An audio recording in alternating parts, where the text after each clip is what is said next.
નમસ્કાર દર્શક મિત્રો, વિડીયોમાં ફરી એકવાર તમારું હાર્દિક સ્વાગત છે। મિત્રો, રાજ્યમાં છેલ્લા કેટલાક દિવસથી કાળઝાળ ગરમી પડી રહી છે। આ દરમિયાન કેટલાય લોકો હીટ સ્ટ્રોકનો ભોગ બન્યા છે।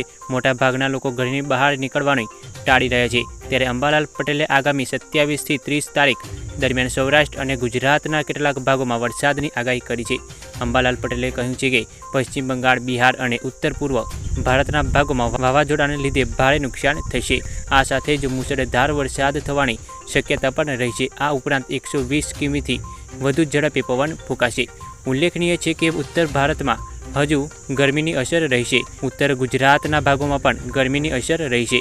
આગામી તારીખ 27 મેના રોજ 30 જૂન સુધી દક્ષિણ ગુજરાતમાં ડાંગ, વલસાડ, સુરત, ભરૂચ અને સાપુતારાના વિસ્તારમાં પણ ગાજવીજ સાથે વરસાદ થશે।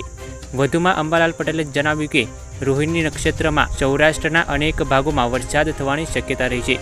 આગામી તારીખ 27 અને 28 દરમિયાન જોરદાર પવન ફૂંકાશે। હવે ધીમે ધીમે ગરમીમાં ઘટાડો થશે અને આગામી 8મી જૂને અરબ સાગર અને બંગાળના ઉપસાગરમાં ડીપ ડિપ્રેશન થશે। આમ 8 થી 14 તારીખ દરમિયાન અરબ સાગરમાં વાવાઝોડું થવાની શક્યતા છે। આગામી 28મી મે થી 1 જૂન દરમિયાન ચોમાસું કેરળ પહોંચશે તેવી શક્યતાઓ છે। મિત્રો, આવી જ હવામાનને લગતી અપડેટો જાણવા આપણી ચેનલને સબસ્ક્રાઇબ કરો અને વિડીયોને લાઇક કરો। ધન્યવાદ।